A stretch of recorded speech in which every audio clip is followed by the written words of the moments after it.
A escala narcisista. Desde o momento em que nascemos, nós, seres humanos, sentimos uma necessidade infindável de atenção. Somos animais sociais até o âmago. A nossa sobrevivência e a nossa felicidade dependem dos laços que formamos com os outros. Se as pessoas não prestam atenção em nós, não conseguimos nos conectar a elas em nenhum nível. Parte disso é puramente física. Precisamos ter gente nos olhando para nos sentirmos vivos. Como quem vive por longos períodos em isolamento pode testemunhar. Sem contato visual, começamos a duvidar da nossa existência e a cair numa depressão profunda. Entretanto, essa necessidade é também intensamente psicológica. Por meio da qualidade da atenção que recebemos dos outros, nos sentimos reconhecidos e estimados por quem somos. O nosso senso de amor próprio depende disso, e é tão importante para o animal humano que as pessoas são capazes de tudo para obter atenção, inclusive cometer crimes ou tentar o suicídio. Olhe por trás de qualquer ação e verá essa necessidade como uma motivação primordial. Ao tentar satisfazer a nossa fome de atenção, porém, enfrentamos um problema inevitável. Não há um estoque de atenção ilimitado por aí. Na família, temos que competir com os nossos irmãos. Na escola, com as outras crianças na nossa classe. No trabalho, com os colegas. Os momentos em que nos sentimos reconhecidos e estimados são breves. As pessoas podem ser bastante indiferentes ao que acontece conosco, pois precisam lidar com seus próprios problemas. Existem até aqueles que nos são francamente hostis e desrespeitosos. Como lidar com esses momentos em que nos sentimos sozinhos sob o aspecto psicológico, ou mesmo abandonados? Podemos dobrar os esforços para chamar a atenção e sermos notados, mas isso exaure a nossa energia e muitas vezes tem um efeito contrário. Aqueles que se esforçam demais dão ares de desespero e repelem a atenção desejada. Não podemos simplesmente contar com outros para nos validar constantemente, mas é por isso que ansiamos.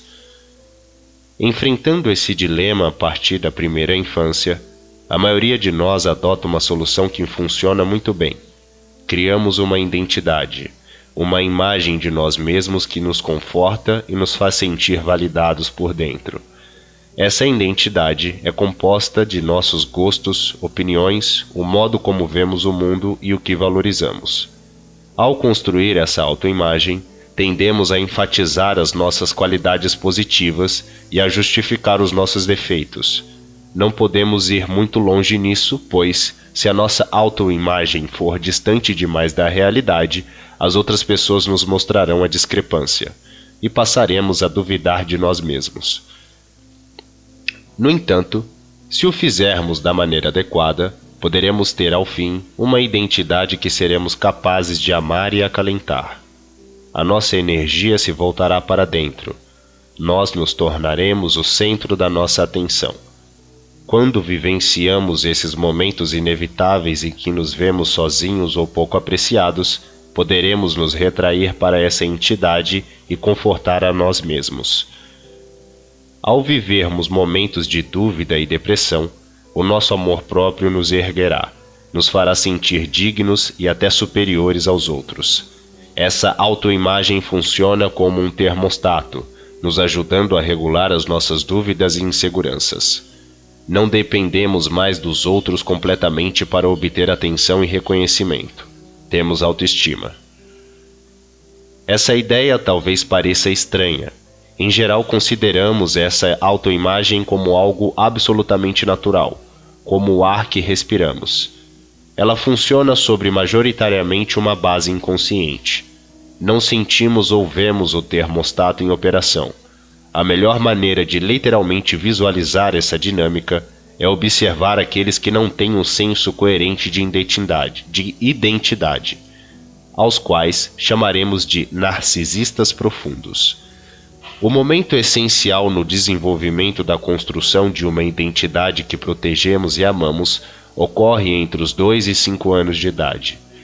à medida que nos separamos de forma gradativa da mãe, passarmos a encarar um mundo em que não conseguimos obter uma gratificação imediata. Também nos tornamos conscientes de que estamos sozinhos, mas ainda somos dependentes dos nossos pais para sobreviver. A nossa resposta é nos identificarmos com as melhores qualidades deles, a sua força e habilidade para nos tranquilizar, e incorporarmos essas qualidades em nós mesmos. Se os nossos pais nos encorajam nos nossos primeiros esforços de independência, se validam a nossa necessidade de nos sentirmos fortes e reconhecem as nossas qualidades individuais, a nossa autoimagem se enraiza. E aos poucos conseguimos construir algo a partir dela. Os narcisistas profundos têm uma ruptura grave nesse desenvolvimento inicial, e nunca constroem um senso coerente e realista dessa identidade. As mães ou pais dos narcisistas profundos talvez sejam narcisistas também, absorvidos demais em si mesmos para reconhecer o filho, para lhe encorajar os primeiros esforços de independência. Ou, por outro lado, talvez sejam superprotetores, envolvidos em demasia na vida da criança, sufocando-a com sua atenção, isolando-a dos outros e utilizando o progresso dela como um meio de validar a autoestima deles mesmos. Não deixam ao filho nenhum espaço para estabelecer a sua identidade. Por trás de quase todos os narcisistas, encontramos ou abandono ou superproteção. O resultado é que eles não têm nenhuma identidade na qual se recolher, nenhum fundamento para a autoestima, e dependem por completo da atenção que conseguem obter das pessoas para se sentirem vivos e dignos.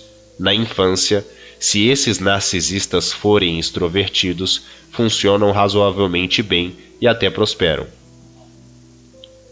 Tornam-se mestres em se fazerem notar e monopolizar a atenção. Aparentam ser interessantes e cheios de vida. Crianças com essas qualidades dão sinal de sucesso social no futuro. No entanto, sob a superfície, estão se tornando perigosamente viciadas nesses instantes de atenção que estimulam a fim de se sentirem completas e dignas. Se forem introvertidas, vão se retrair para uma vida de fantasia, imaginando para uma identidade que é bem superior às dos outros, já que não receberão de ninguém nenhuma validação dessa autoimagem. Sendo esta tão irreal, também terão momentos de grande dúvida e até de autoaversão. São deuses ou vermes, sem uma essência coerente. Podem se imaginar como qualquer um, e assim as suas fantasias continuarão a se alterar à medida que experimentam novas personalidades. O pesadelo dos narcisistas profundos costuma chegar aos 20 ou 30 anos. Não conseguiram desenvolver aquele termostato interno, um senso coeso de identidade para amar e no qual se apoiar. Os extrovertidos precisam chamar a atenção constantemente a fim de se sentirem vivos e apreciados. Tornam-se mais dramáticos, exibicionistas e grandiosos, o que acaba sendo cansativo e até patético. Eles precisam mudar de amigos e de cenário para renovar o seu público. Os introvertidos tombam mais fundo na sua identidade imaginária. Desastrados socialmente, mas irradiando superioridade, inclinam-se a alienar as pessoas, aumentando seu isolamento perigoso. Em ambos os casos, drogas, álcool ou qualquer outra forma de vício se tornam uma muleta necessária para tranquilizá-los nos momentos inevitáveis de dúvida e depressão. É possível reconhecer os narcisistas profundos pelos seguintes padrões de comportamento. Sempre que forem insultados ou desafiados, eles não têm defesa, nada interno para os acalentar ou validar. Em geral, reagem com uma fúria imensa, uma sede de vingança e cheios de pretensão à justiça. Essa é a única maneira que conhecem de aplacar as suas inseguranças. Em batalhas assim, posicionam-se como a vítima magoada, confundindo os outros e até angariando simpatia. São irritadiços e sensíveis em demasia, levam quase tudo para o lado pessoal. talvez se tornem bastante paranoicos e tenham por todos os lados inimigos que possam acusar. Você verá um olhar impaciente ou distante no rosto deles sempre que falar de algo que não os envolve de maneira direta de algum modo. Eles mudam de assunto de imediato para falar de si mesmos, como alguma história ou anedota para disfarçar sua insegurança por trás disso. Tendem a ataques virulentos de inveja, caso vejam outros obtendo a atenção que imaginam merecer. É frequente que demonstrem autoconfiança extrema. Isso sempre os ajuda a ganhar atenção e acoberta muito bem seu enorme vazio interior e seu senso fragmentado de identidade. Contudo, tenha cuidado caso essa autoconfiança algum dia for posta à prova. No que se refere às pessoas em seu redor, os narcisistas profundos têm um relacionamento atípico que é difícil de entender. Eles tendem a ver os outros tal qual uma extensão de si mesmos, o que é conhecido como auto-objetos. As pessoas existem como instrumentos de atenção e validação. O desejo dos narcisistas é controlá-las da mesma maneira como controlam os próprios braços e pernas. Num relacionamento, eles aos poucos farão um parceiro cortar o contato com os amigos, pois não é admissível haver competição pela atenção.